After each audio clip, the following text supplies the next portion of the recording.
À la une de ce journal, une question: comment concilier l'impératif de la continuité du service public et la protection de la santé des agents et des usagers à l'heure du Covid-19? L'administration publique se réadapte. À côté des mesures d'hygiène et de barrières, d'autres initiatives sont développées pour protéger usagers et travailleurs. Quelques initiatives à voir dans ce journal. À suivre dans ce journal, le dernier bilan mondial du Covid-19, une maladie qui toucherait plus de 500 000 personnes dans le monde, et les États-Unis sont en passe de devenir le nouvel épicentre de la maladie avec plus de 83 000 personnes infectées.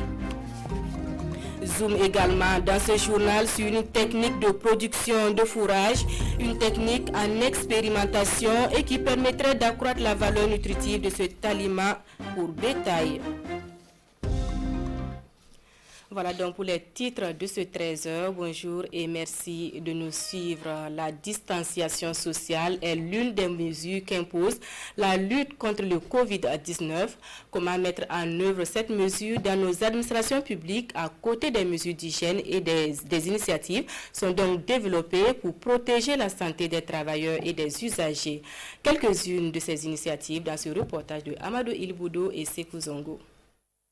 L'administration publique burkinabé à l'épreuve du coronavirus. Dispositif de lavage systématique de mains des usagers des services, masques de protection pour certains, l'heure est à la résistance au Covid-19 dans les services publics. Au ministère de la Justice, le système de permanence est en vigueur afin d'éviter la présence de plusieurs agents dans les bureaux en même temps. Je suis seul aujourd'hui pour assurer la permanence. Donc, compte tenu de la maladie liée au coronavirus, donc nous avons bien voulu prendre des mesures de précaution pour nous-mêmes et pour d'autres personnes. Donc aujourd'hui, c'est mon tour de rôle. Donc hier, c'était le chef de service. Avant-hier, c'était mon collègue aussi. Au ministère de la Justice, le secrétaire général a pris un certain nombre de mesures, notamment la distribution de gel hydroalcoolique dans tous les bureaux et également une note qui dit qu'on ne doit pas être plus de 2 dans un bureau. Voilà. Donc ça fait qu'on a organisé les bureaux de telle sorte qu'il y ait chaque fois quelqu'un qui soit là. L'autre vient le lendemain. Voilà. Au niveau des directeurs, comme ils sont seuls dans leur bureau, ils sont là tout le temps. Les structures attachées au ministère en charge de la justice, comme les maisons d'arrêt et de correction, les palais de justice, des mesures restrictives y sont également appliquées. Les visites sont interdites aux personnes extérieures, sauf il y a quand même des aménagements pour les avocats, pour les familles qui veulent amener la nourriture aussi. On peut accepter que la nourriture parvienne aux détenus. Au niveau des palais de justice, il y a une note du ministre qui est sortie et qui interdit les personnes extérieures. Il convient de préciser également au niveau des juridictions que le Conseil supérieur de la magistrature a pris une résolution qui est entrée en vigueur le mardi 24 pour suspendre l'activité juridictionnelle au niveau des juridictions pour une période de 2 semaines. Nous sommes devant le bâtiment administratif, le cœur de l'administration à Ouagadougou. Ici, au 2e et 3e niveau du bâtiment, le ministère de la Communication prend le taureau par les cornes pour permettre la continuité du service en attendant des directives du ministère de la Fonction publique. Nous essayons de nous adapter un peu à la situation et de telle sorte à ne pas exposer les travailleurs et favoriser la propagation du virus.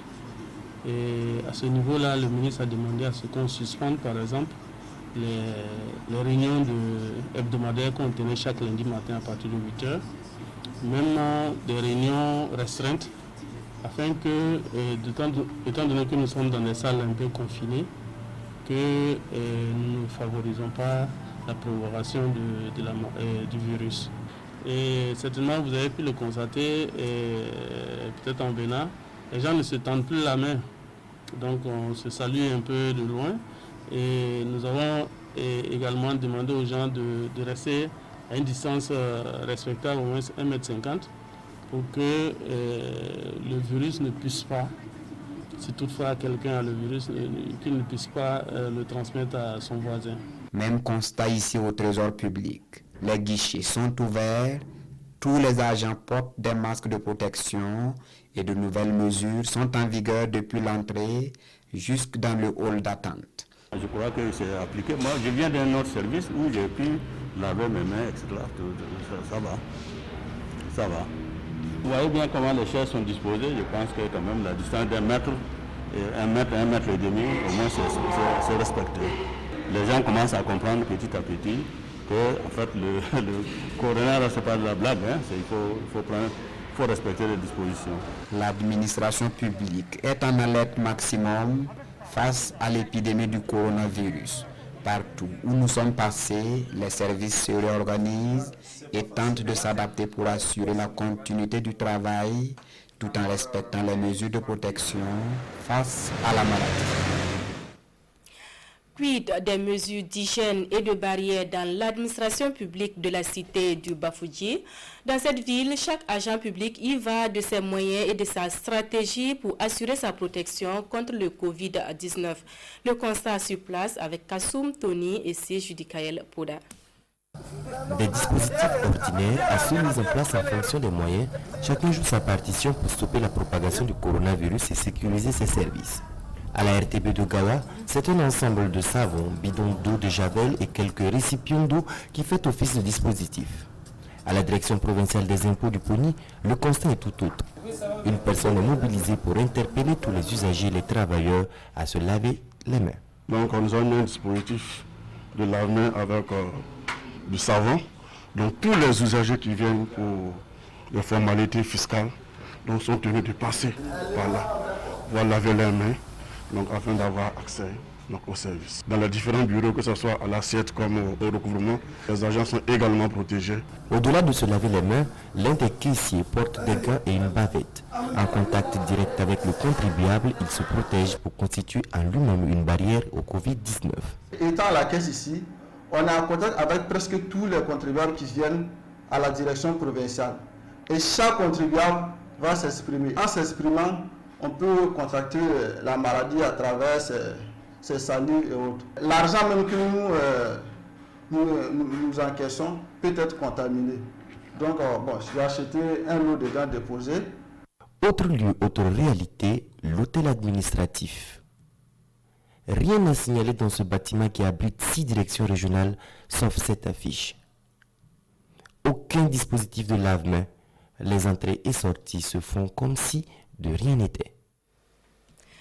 Pas de Covid-19 dans le district sanitaire de Waiguia, mais les responsables sanitaires jouent la carte de la prudence et de la prévention. Le médecin-chef du district et ses collaborateurs ont effectué une tournée de contrôle et de sensibilisation dans les formations sanitaires et certaines structures de la ville. Il s'agissait pour eux de s'assurer de la présence des dispositifs de protection pour barrer la route au coronavirus. Le film de la tournée avec Irénée Kabouré et Alidou Alain Savadogo. 0 cas de Covid-19 à Waiguia à ce jour 26 mars et le responsable du district multiplie les actions pour faire barrage à la pandémie dans son aire sanitaire.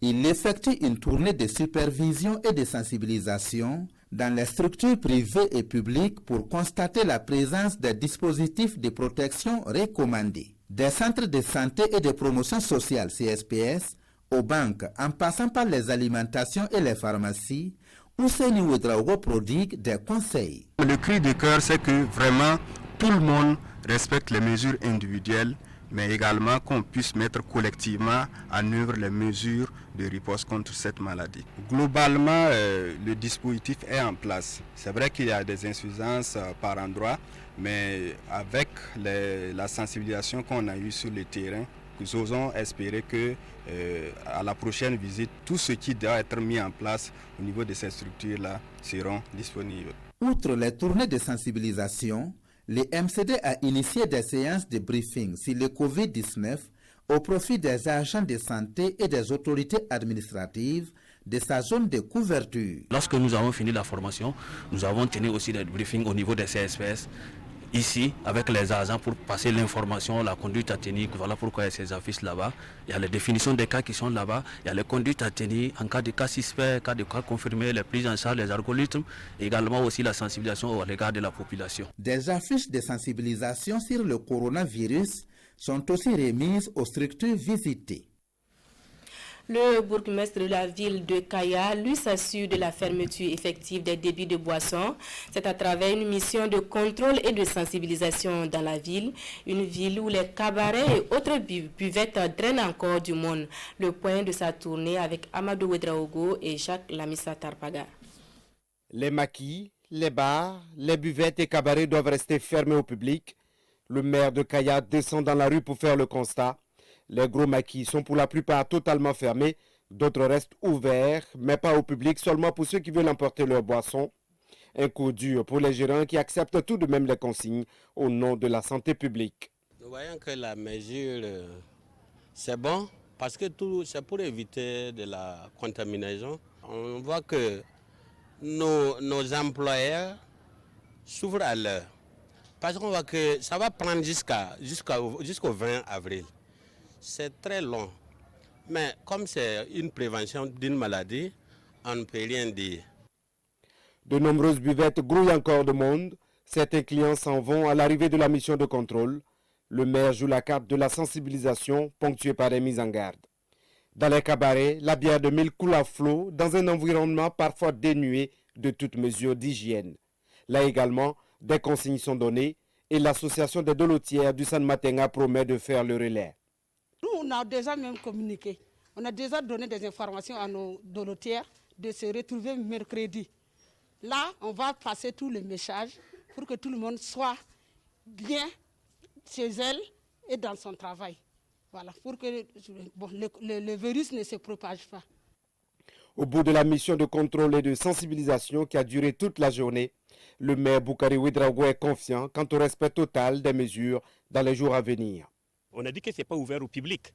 C'est-à-dire qu'ils pouvaient ouvrir et ne pas servir le public sur place, mais ils peuvent emporter. Mais la plupart des maquis sont hermétiquement fermés. Donc j'ai profité encourager les responsables de ces maquis-là pour leur bonne compréhension, pour leur implication aussi pour la gestion de la crise. Cette sortie du maire de Kaya sera suivie dans les heures qui viennent d'un arrêté communal fixant les modalités et les conditions concernant la fermeture des débits de boissons, mais aussi des marchés et yards de la commune de Kaya.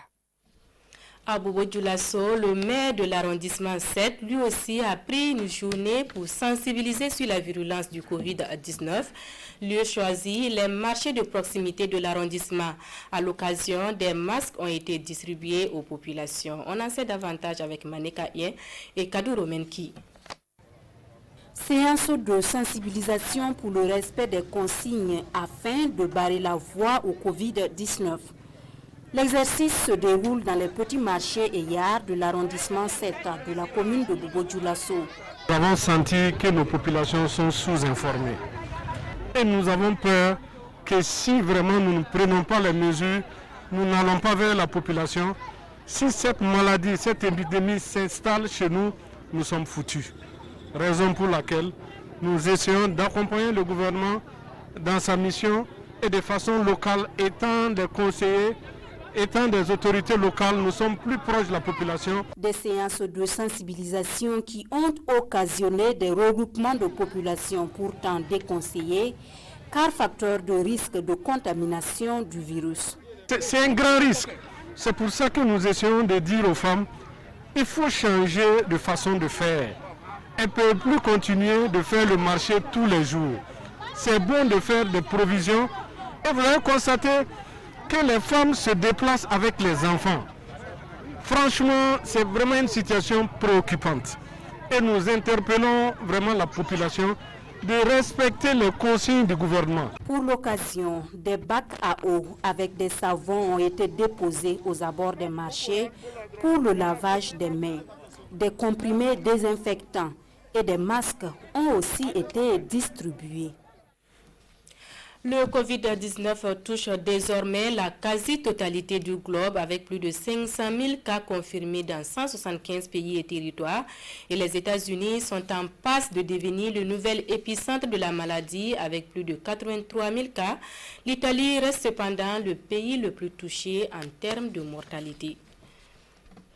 Les États-Unis sont désormais le pays le plus touché par la pandémie de nouveau coronavirus. Avec plus de 83 000 infections détectées, selon l'université Johns Hopkins de Baltimore, les États-Unis ont dépassé la Chine. Pour l'heure, près de 1200 personnes sont décédées dans le pays, un chiffre encore loin de celui de l'Italie. Mais le nombre de décès pourrait augmenter très rapidement alors que les mesures de protection sont très différentes d'un État à l'autre. Selon les derniers bilans officiels, le coronavirus a infecté plus de 500 000 personnes dans le monde. Mais de nombreux experts estiment que ce chiffre pourrait être bien plus élevé en raison des méthodes de comptabilisation très différentes selon les pays. La moitié des 23 000 morts dus au Covid-19 ont été observés en Italie et en Espagne. L'Italie qui s'accroche à un ralentissement relatif de la contagion ces derniers jours. Certains estiment toutefois que les chiffres ne reflètent pas la réalité et que le nombre de décès pourrait être bien supérieur. Le sud du pays craint lui une explosion de la pandémie. En Espagne, le nombre de nouvelles contaminations et de nouveaux décès explose. Pour l'heure, les mesures de confinement n'ont pas encore fait diminuer la propagation de la pandémie. Le gouvernement a fait l'objet de sévères critiques après avoir admis que les milliers de kits de dépistage rapide achetés à la Chine étaient fiables à seulement 30%. Avec près de 1700 décès, la France est le troisième pays européen le plus touché. Les experts du pays estiment que le pic de contamination devrait être atteint le 5 avril. Ils espèrent ensuite une diminution du nombre de contaminations et de décès. De l'autre côté du globe, en Chine, le plus dur semble passer et la grande majorité des nouvelles contaminations serait due à des voyageurs revenant de l'étranger. Pour éviter une seconde vague meurtrière, le pays d'où est partie l'épidémie en décembre dernier va fermer temporairement ses frontières à partir de dimanche. Autre point de l'actualité, nous nous rendons dans la ferme Belouette 6 à Dapelougo. Dans cette ferme est expérimentée une nouvelle technique de production de fourrage. Cette technique qui consiste à traiter la paille à l'urée permettrait d'augmenter d'au moins 20% la valeur nutritive du fourrage. Explication du procédé avec Nongba Kouda et Isia Kanana. Le Larlé Nabat Tigré, ouvrier d'un jour. Nous sommes à une séance de traitement de la paille à l'urée, ici à la ferme Belouette. Une technique d'amélioration du foin à base d'engrais chimiques qui permet d'augmenter la digestion et la matière azotique du fourrage pour les ruminants de plus de 6 mois. Et la recette est toute simple. C'est 100 kg de paille. Environ, ici c'est très sec. On a mis l'équivalent de 100 kg à peu près d'eau. Ou 100 litres, et on a mis 5 kg d'urée. C'est ça la recette de base, ça a donné un bon résultat. Quand je touche, c'est pas trop humide, puis c'est pas trop non plus sec. Ça devrait être prêt d'environ 10 jours, on dit 1 à 2 semaines. Le principal problème de nos élevages, c'est l'alimentation. Ce qu'on trouve dans la nature, c'est peu de qualité. Et c'est pas souvent disponible, même la paille là, c'est pas souvent disponible. Donc, pour apporter l'alimentation à ces animaux-là, il faut forcément traiter ce qu'il y a comme paille pour améliorer la qualité nutritive et puis bon, pour augmenter aussi la quantité, puisque c'est ce qui manque. Le traitement de la paille à l'urée permet d'augmenter de plus de 20% la consommation du bétail selon les techniciens d'élevage. Une technique enseignée dans les écoles et qui convainc le promoteur de la ferme Belouette. Nous produisons actuellement près de 85 litres de lait par jour. Nous souhaitons aller au-delà d'une centaine et des centaines dans le temps. À partir de cette pratique que moi je viens d'apprendre, je vais augmenter la qualité et la quantité du lait et aussi on pourra accroître très rapidement la valeur de la chair. Mais je pense qu'avec cette pratique nouvelle pour nous, nous allons raccourcir davantage le temps, donc on va gagner plus. Gagner plus de lait et de chair une technique rentable à court terme. Et le Larlé Naba Tigré entend ainsi la vulgariser au profit de nombreux promoteurs de fermes d'élevage dans tout le Burkina Faso. L'évolution du Covid-19 au Burkina Faso et la batterie de mesures pour l'endiguer restent les principaux sujets d'actualité traités dans la presse nationale. La revue de presse avec Vincent Kendribego. Coronavirus, les villes touchées mises en quarantaine. Cette information fait la une de Citoyen qui rend compte du point de presse sur l'évolution de la maladie au Burkina Faso. 152 cas sont confirmés à la date d'hier, soit 6 nouveaux cas en 24 heures. Une régression par rapport au jour précédent, mais le Covid touche désormais d'autres villes.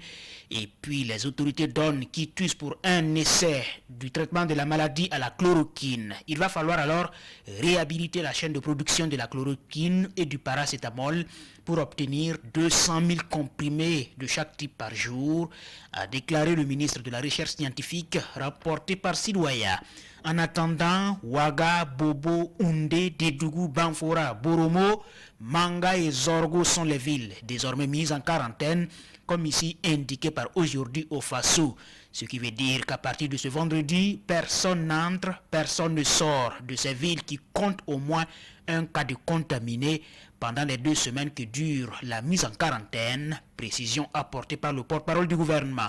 Et dans le journal Le Pays, la fixation des prix du gel hydroalcoolique et des masques. Le ministère du Commerce est intervenu par un arrêté qui plafonne les coûts de ces produits beaucoup consommés par ces temps qui courent. De quoi défier la loi de l'offre et de la demande qui a basculé en faveur des commerçants véreux. L'observateur Palga met en exergue la solidarité nationale en ce moment de crise sanitaire, illustré par ce chèque de 200 millions de francs CFA offert par la fondation Coris en soutien à la lutte contre le coronavirus au Burkina Faso. Dans sa rubrique Une lettre pour l'AE, l'Obs salue les bonnes volontés qui ont montré la voie à suivre, à l'image des groupes Ebomaf et Simmetal, tout comme l'Assemblée nationale. Et le journal de finir par dire que c'est maintenant qu'on saura qui est vraiment société citoyenne. Ainsi s'achève cette édition de la mi-journée. Merci à vous qui l'avez suivi. Bon après-midi à tous.